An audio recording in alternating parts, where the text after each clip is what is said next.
Hey guys, welcome back. Okay, so I'm going to do my first tag, and it's going to be my booktuber story. So, I'm not sure if this would really count as a booktuber story, but I'm just kind of going to make this into my story of why I started reading and my love of books, which pretty much hooks into my booktuber story. So, as I'm just starting into the booktube community, I'm just going to give this one a go. So, if I mess up, I'll just try to redo it. Otherwise, oh well. Alright, so my reason for reading. I grew up in a really tough home. A loving mom, a loving sister, a loving dad, and that sounds great, right? But it wasn't. There was a lot more behind the scenes. I was born in Beloit, Wisconsin, and I lived there till I was 2. And the reason we moved, I'm pretty sure the reason was because there was a house fire. It was our house. And my dad went to jail because it was believed, the police believed that he actually set our house on fire. And he was released later on after I had already moved away at being 2 years old. And I moved to a small town called Galmi, Missouri. And it's in Hickory County, which is like the poorest county of the whole state.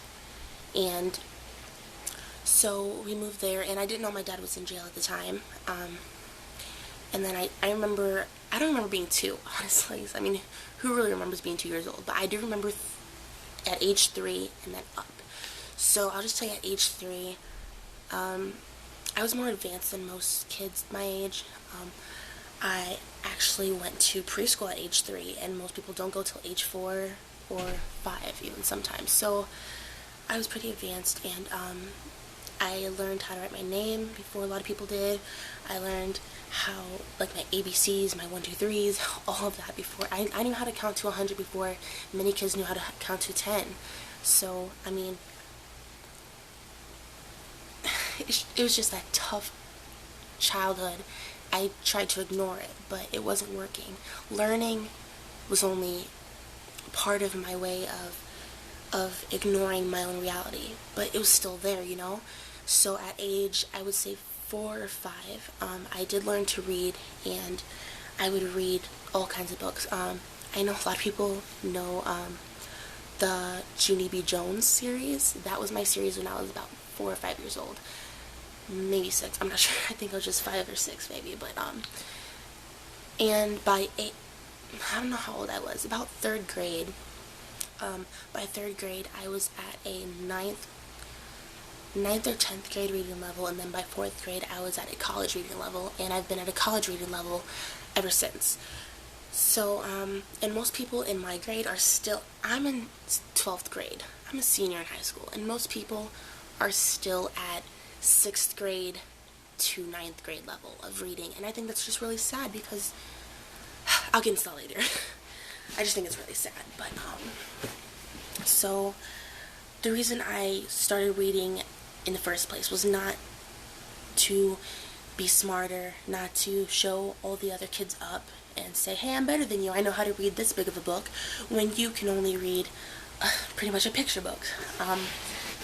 But I realized after reading a few larger books than Junie B. Jones books, that I liked reading about other people's realities and not just my own, because my reality was really harsh. I had to go through so much. I had to go through witnessing my father actually attempt murder on my own mom and my sister. He never did it to me, but I still have those memories ingrained in my brain. And I never really wanted to think about how rough I had it. I know other people had it worse than I did. But everybody around me, everybody that I grew up around, had it better. And I just didn't want to think about that, you know? I just didn't, they had this life where, you know, parent-teacher conferences, their mother and their father came, and half the time nobody came for me, you know, and I always had teachers send letters home and say, you know, hey, what's going on, you know, we want to meet you, we want to, you know, a meet and greet, and half the time it never happened, because it's not my mom's fault. I know it's not my mom's fault. She was caught up in her own reality, and she wasn't a reader, so she couldn't escape it like I did. And I was able to escape it a million times over. And then I remember crying, even if it wasn't a sad book, even if it was the happiest ending, or if it was just a fantasy book or something. I remember crying when I ended it, because once I closed the book, I snapped back into my own reality, and it hurt me so bad, even at only, 6 or 7 years old. So things got worse, and eventually my parents did get a divorce. And I think around that time I was reading a lot, and then I moved from Missouri to Harvard, Illinois, where I'm filming this right now. I moved to Harvard, Illinois when I was about 8 till I was about 9 and a half. And I only lived here for a short time, about 1.5 years. But at this time, I didn't really read a lot because, I was fine with my life because my dad wasn't really in the picture. My sister was happy because he wasn't around to hurt her, and she was 9 years older than me, so she is like 25 or so now. So at the time, she was about my age now. She was about 17, 18, 16, and even younger when all this was happening, and it's just a really sad time. So I was glad to see, my sister was happier. My mother had a really great job. She was happier. She was making more money. She didn't have to depend on a man. She didn't have to think she had to depend on a man to help her through life. It was just me, her, and my sister, and that was it. That's all we needed. So I stopped reading, but then we moved back to Missouri just so I could see my dad, so I can visit him after he got out of prison. And for many things, the horrible things that man did.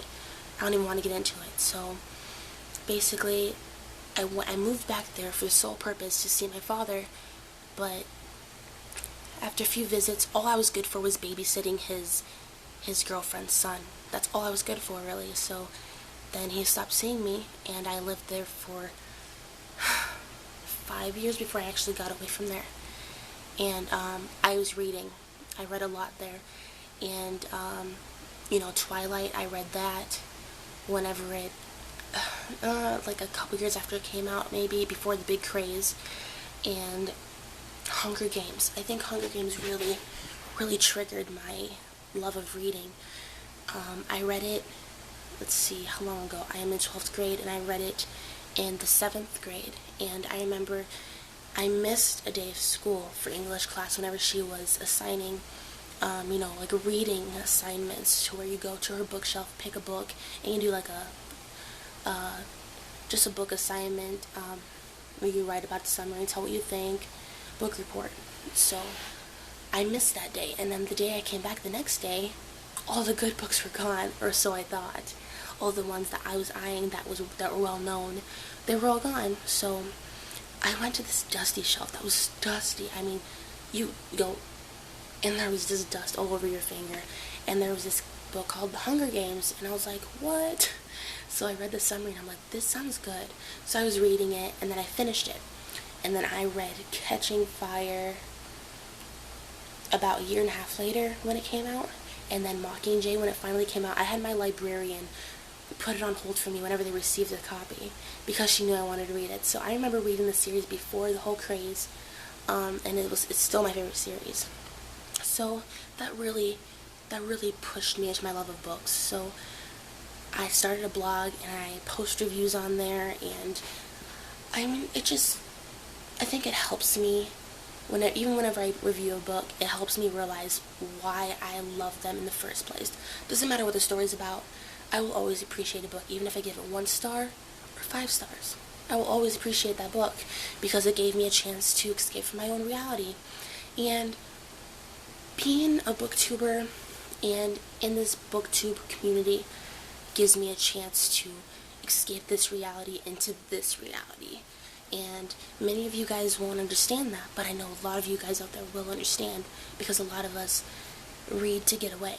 And that is why my username and my blog name are called Literary Getaway, because I read to get away. So that's pretty much my story. In short, there's a lot more details, but that's my story, and that is why I became a booktuber, in short. If you have any questions, don't be afraid to message me. I know I seem hostile sometimes, but I'm a really nice person, and I love talking to people about books, but I don't know many people that love books, so I am honored to be a part of this booktuber community, and I'm honored to be a booktuber. Even if I don't make videos that often, I know I'm still welcome, and so many of you have commented and sent me messages saying, welcome, or when are you going to make a new video, or I want to see what you thought about this book. So just thank you all so much for welcoming me, and I will definitely be posting more. Thank you. Bye.